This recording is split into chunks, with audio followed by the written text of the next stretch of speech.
China's new agricultural law enforcement officers are not only legalized thugs, they could be a sign of worse things to come.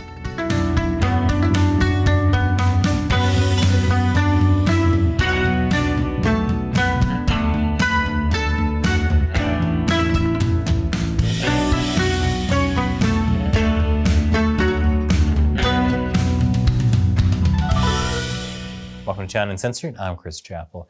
You know, you gotta hand it to the Chinese Communist Party. They have a commitment to excellence. You'd think with constant surveillance, an army of police, and unlimited prisons, black jails, and labor camps, you'd think the Communist Party would be satisfied.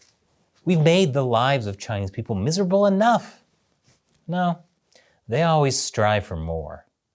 Enter Nongguan, urban management officers. They're responsible for keeping order on city streets. They're not police, they're more like legalized thugs.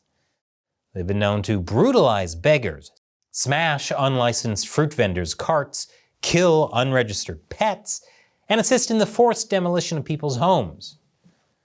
Like I said, the party always goes that extra mile for evil. And so do Nongguan. It gets even crazier. Nongguan have been known to get a little too enthusiastic about their job, and, well, let's just say it doesn't end so well for the other side. Like in 2011, when they beat to death a one-legged street vendor in Guizhou province. Yep, extra mile for evil. People were obviously very upset by that, rightfully so. Because if you see some Nongguan kill a handicapped person and aren't mad, then they'd love to recruit you. That's actually part of the job interview. That and seeing American Psycho as a lighthearted comedic instruction video. But anger against Nongguan boiled over in 2014. A Nongguan beat a street vendor with a big metal hammer, and then, I kid you not, a 1,000-person mob showed up shouting, "Kill them!" State-run media said they were fine. But as I said at the beginning, the Chinese Communist Party always goes that extra mile. There's a problem with Nongguan. They're urban management officers. What about all the people living in the countryside? What more can the party do to make their lives miserable? Enter rural management officers. I'll tell you more after the break. Welcome back. So the Chinese Communist Party had a problem. People in the countryside didn't have Nongguan. Sure, they had rural police, and they were great at killing people, beating them to death, even if they were disabled.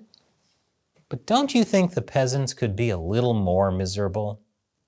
That's where the Nongguan come in, rural management officers. That's not actually what they're called, but when the Ministry of Agriculture and Rural Affairs recently rolled out the Agricultural Comprehensive Administrative Law Enforcement Department, netizens were quick to label its officers Nongguan, which is basically the rural equivalent of the urban Nongguan. The ministry says they will focus on such useful tasks as catching sellers of counterfeit or substandard seeds, pesticides, and veterinary medicines, or inspecting animals and plants for disease. Because in China, even the seed industry has a seedy underbelly. After all, China does have a long history of food scandals, and the ministry is very adamant they won't be like the Nongguan. They said their work will be strict, standardized, fair, and civilized. Minor violations by small farmers will be dealt with flexibility, perhaps with cautions. Which sounds like they're basically admitting the Nongguan are thugs. We know those city management officers will murder handicapped people for no reason.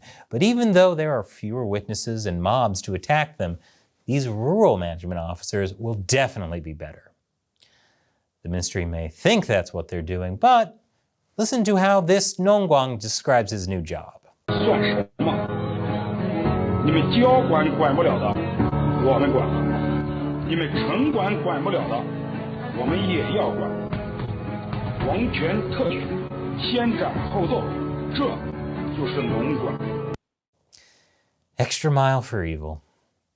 Already, reports of a squad of agricultural enforcement agents in Tibet trying to buy electric shock batons and other police gear have gone viral. But for now, it seems the Nongguan are more focused on ensuring people plant the kinds of crops the government wants them to grow. That's right, farmers in China can't just plant whatever they want, like the chaotic farms of America, because the Communist Party wants more grain. Here's some Nongguan in Guangxi province cutting down tobacco plants. They didn't even have the decency to burn them so everyone could enjoy that sweet secondhand smoke. This farmer's pepper plants were wrecked to make way for grain. Same thing with this farmer's ginger crop. Totally destroyed because the Nongguan said they should be growing rice. This bamboo forest, which had been cultivated for 3 years, cut down to make room for more food crops. And here's a wheat field they reportedly destroyed about a month before it was supposed to be harvested. I mean, sure, they're supposed to be increasing grain production, but sometimes when you're on a roll of destruction, you just gotta keep going. Same goes for these grapevines and 20-year-old pear trees. I've heard of backseat driving, but never backseat farming. If you want to run a farm so bad, instead of destroying people's lives, just play Stardew Valley and ruin your own life, since that game is so maddeningly addictive, which Shelley and I found out when we played it on our other channel, Gamers Unbeaten. It's not just plants either. They kill livestock too. Here's an image of them killing someone's ducks. There's a whole video of this, but I'm going to spare you the trauma, plus hopefully save us from being demonetized. Not that we're likely to get any ad revenue after showing those Chengguang, but anyways. Again, if they wanted to kill ducks, they could have just played Duck Hunt. I feel like we could save everyone a lot of grief if we just got these rural thugs a Nintendo Switch. So why is the Chinese Communist Party doing this, other than the love of evil? I'll tell you after this quick commercial break. Probably will be really quick if we get demonetized. Welcome back. So why has the party rolled out with the Nongguan now? Food security. This report from the Ministry of Agriculture and Rural Affairs says the Nongguan are carrying out a special campaign to stabilize grain and protect food supply. This is in line with a recent State Council document saying the country's priorities for this year are food security and preserving farmland. And they're preserving food by destroying crops and livestock. Didn't think that one through, did you? Last year, devastating droughts and heat waves destroyed massive crops. The government even rolled out laws against food waste, eating too much, and leftovers. Wow, communism is a utopia. China does not grow enough food to feed its population. Fortunately, the population is shrinking. And if that's not enough, the Communist Party knows a trick or two to make it shrink faster. But China depends on food imports.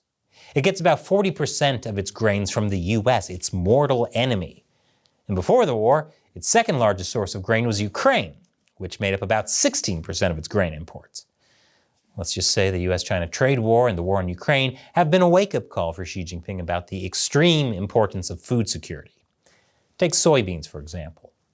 Soybeans are heavily used in cooking oil in China, as well as livestock feed, which is why it's considered one of China's Achilles heels when it comes to food security. Of course, China's main Achilles heel when it comes to food insecurity is actually government incompetence, but sure, let's blame the main ingredient of tofu instead. China imports about 80% of its soybeans from other countries, and the US makes up about a third of that. During the US-China trade war, China put tariffs on US soybeans in retaliation for American tariffs on Chinese goods. Shortly after the tariffs were put on, though, China offered waivers to US soybean farmers. Said this was a goodwill gesture, but I'm sure there was more than a little self-interest involved there. Analysts at Heilongjiang Agricultural Investment Group, a big state-owned farming company, wrote that the US could launch a food war against China by cutting food supplies, which could be more brutal than the trade war. And if China were to say, invade Taiwan, that could be a very real problem. If the US and its allies were to punish China by putting sanctions on food imports, China could face a major food shortage. And if China faces a food shortage, it could spell the end of the CCP. After starving in their homes for almost 3 years, Chinese citizens weren't afraid to protest the CCP's harsh COVID lockdowns. And most importantly, they weren't afraid to call for Xi Jinping and the CCP to step down, which I'm sure terrified Chinese leaders. This is why Xi Jinping is talking about food security as the foundation of national security. Of course, not all that long ago, the party decided it wanted massive urbanization. So back in 2014, the central government created a plan to move 250 million people from farms to the city by 2025. Didn't think that one through, did you? Or when the party decided it wanted to help the environment by turning farmland into forests.